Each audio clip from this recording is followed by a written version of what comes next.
Thank you for that. In the Bible, we're told that whatever was written in the past, like in the scriptures, was written to teach us, so that through the endurance taught in the scriptures and the encouragement they provide, we might have hope. And so we teach from the Bible these stories to our kids.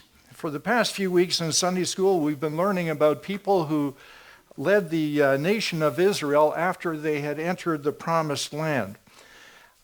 You may recall, just from reading you may have done or stories you've listened to, that Joshua was the leader that brought them out of the wilderness and into the promised land. And then after Joshua died, there was some people that had been around him, leaders with him, and they kept things going pretty well for a while. But then those leaders died, and a generation grew up that did not know all these mighty works that God had done over the years. And the pattern was that people would turn to the idols that were in the country and begin worshiping them. And then a neighboring nation would come in and oppress the people. And so the Israelites would cry out to God, and God would send a deliverer to them.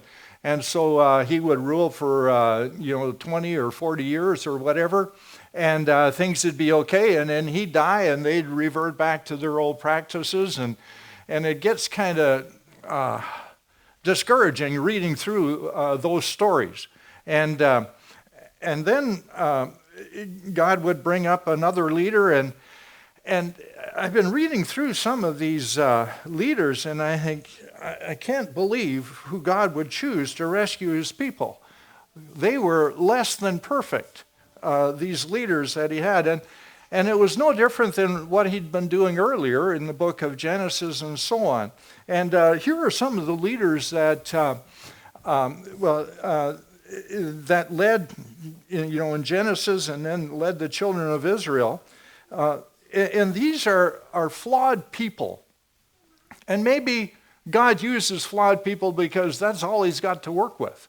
There is nobody perfect. There was only one perfect leader, and that was Jesus, and they killed him. And so here are some of the leaders that are mentioned in the Bible. There's Noah. He got drunk. You didn't know that, did you?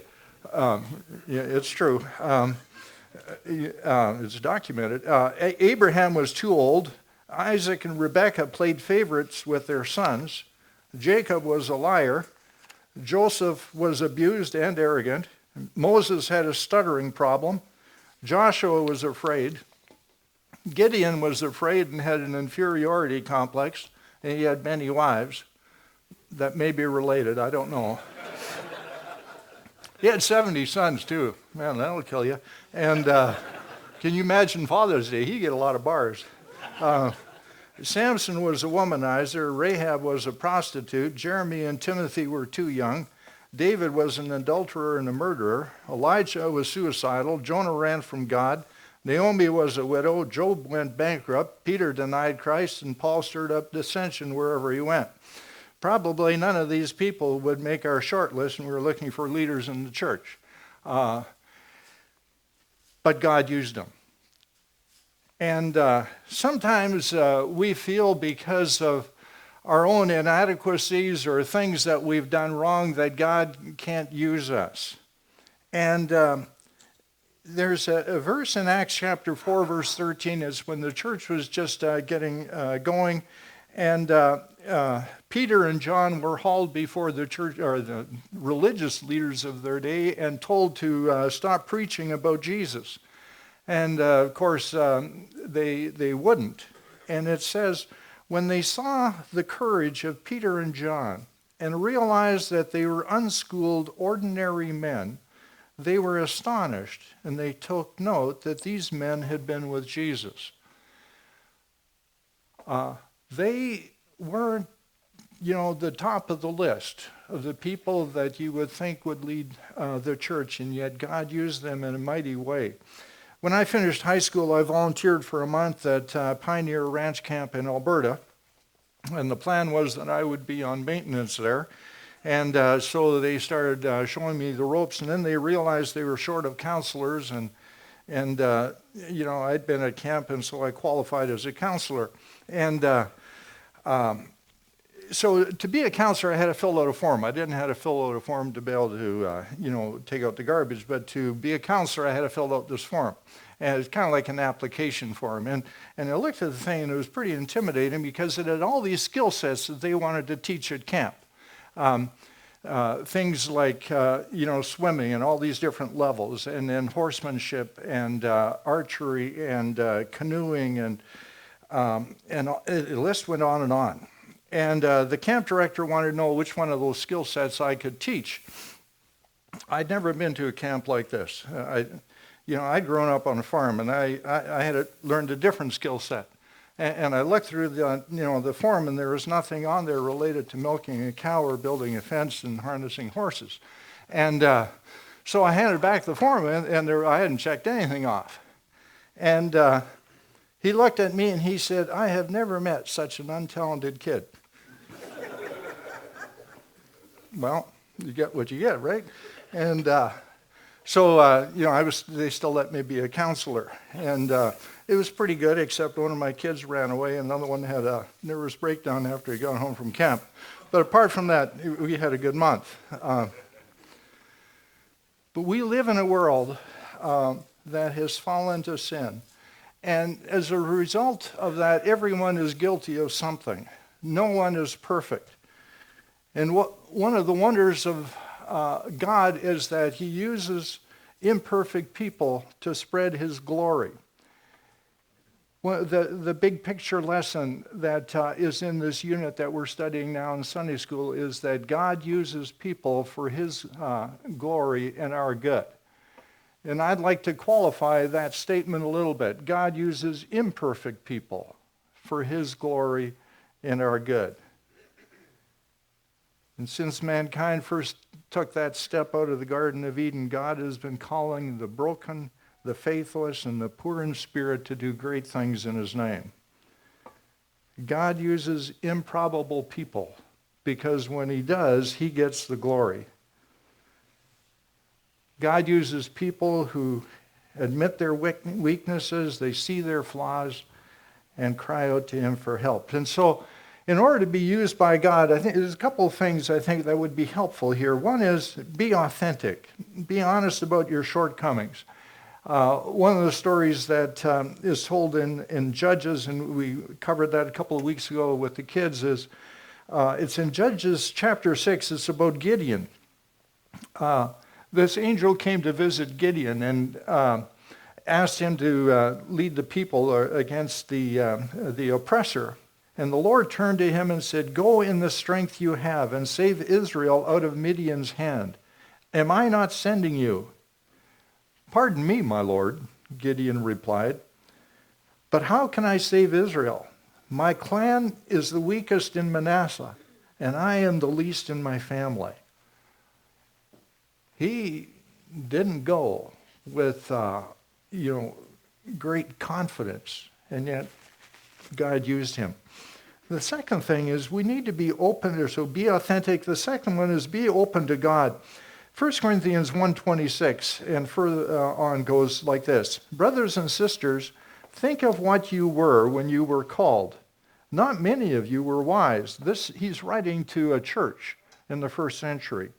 "Not many of you were wise by human standards. Not many were influential. Not many were of noble birth.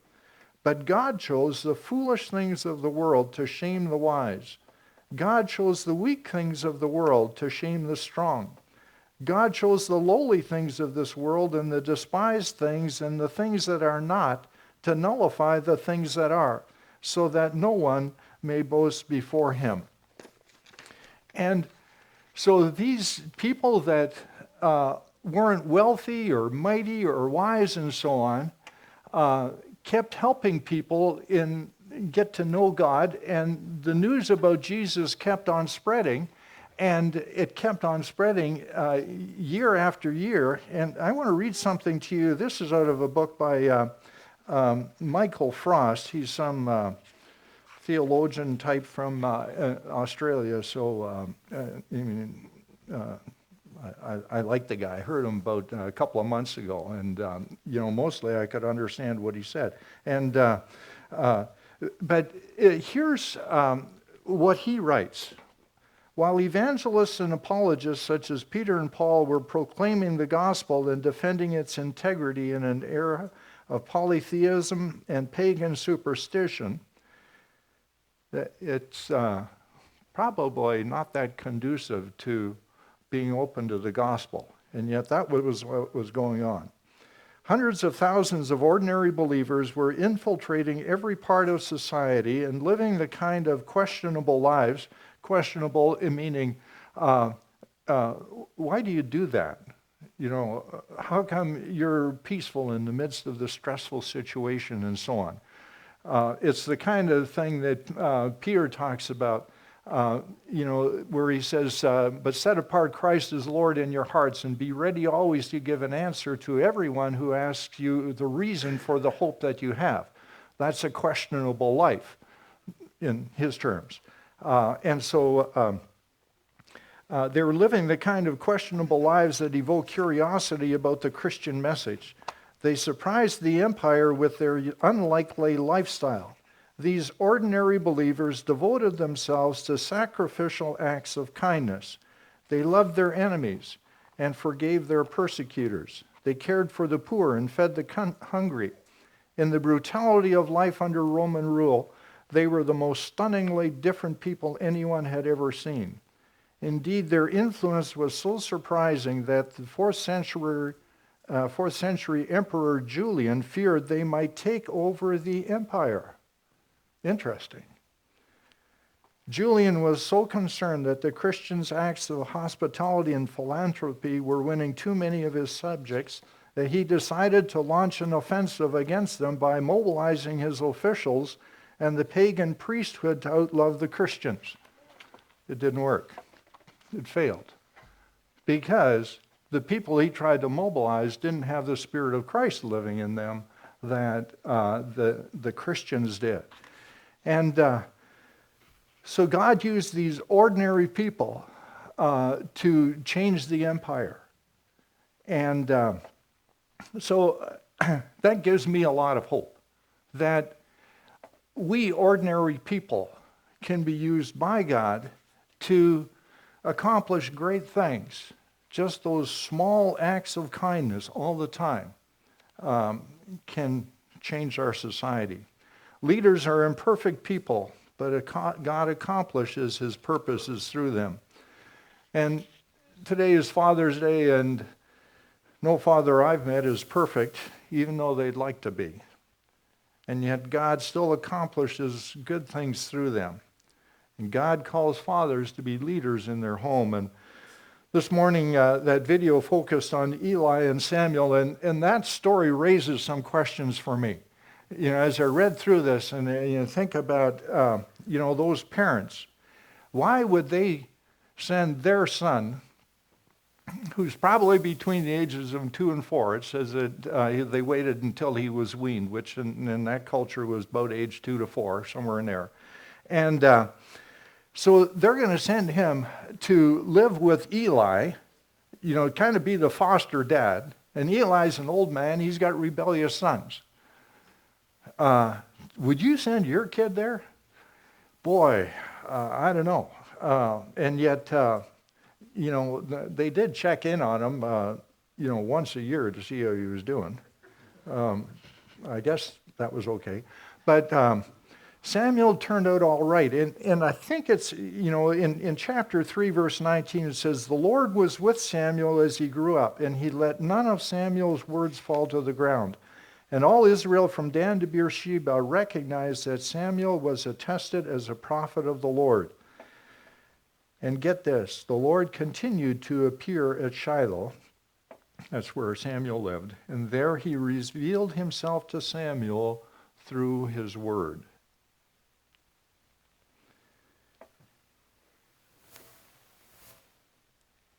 So, another question I have about this story is, why did God speak to Samuel and not to Eli? Eli, after all, was a priest. Samuel was a kid. Had Eli stopped listening to the voice of God?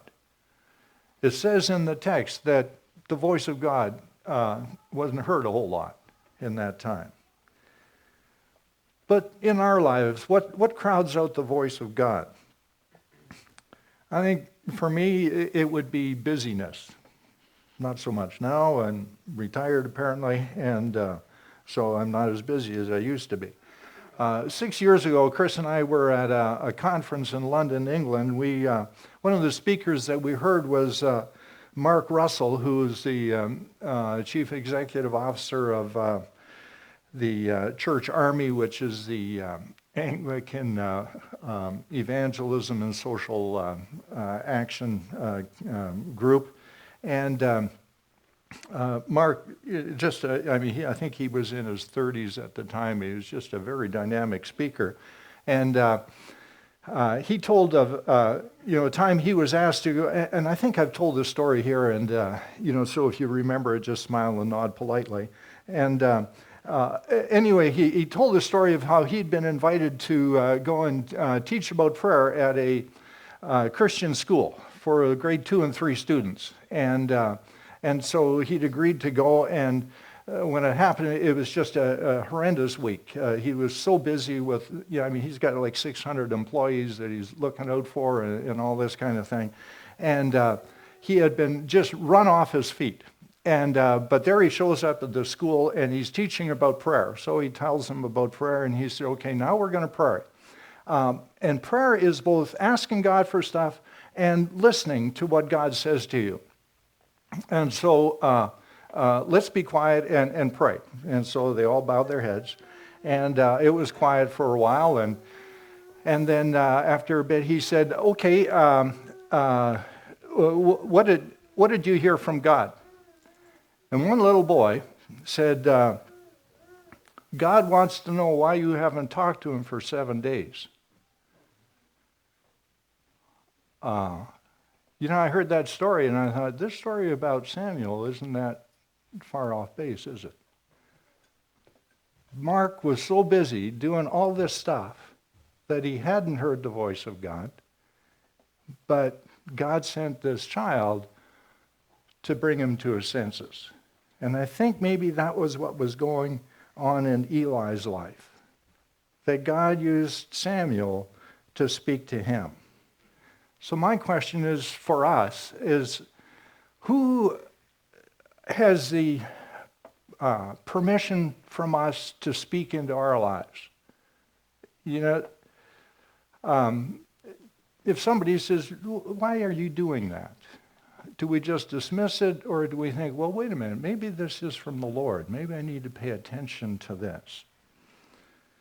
What crowds out the voice of God? Sometimes it's busyness, and we just don't have time to be with the Lord. Sometimes it's distractions. There's so much going on, but apart from the work and all that kind of stuff, the relationships, there's other things. And one of the things I appreciate about my current situation is, I go out to the bush on Monday morning and work there all week and come back Friday night, and it's pretty primitive.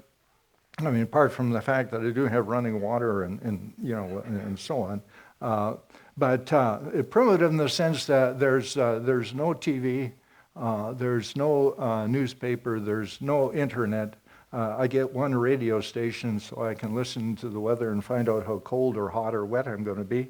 But other than that, it's quiet. And you know what? I'm kind of enjoying that, because I can read the Bible and and other books as well, and just say, okay, Lord, what is it you want to say? What do you have for me? And it's in times like that I want to open myself up to what God has to say. And so what do we do with this story of Eli and Samuel in terms of our own personal application? And by the way, lest you think that Samuel was this perfect leader, you read on in the book a little bit further, and guess what? He learned his parenting skills from Eli. Eli's sons were rebellious. Samuel's sons were rebellious. So Well, anyway, the Bible just presents them as they are, flawed characters and all, but the Bible's honest about it. But what do we do with this? I think one thing is that we need to recognize that God wants to use us in spite of our weaknesses and maybe because of our weaknesses and our flaws. And the second thing is that we need to take time to listen for the voice of God.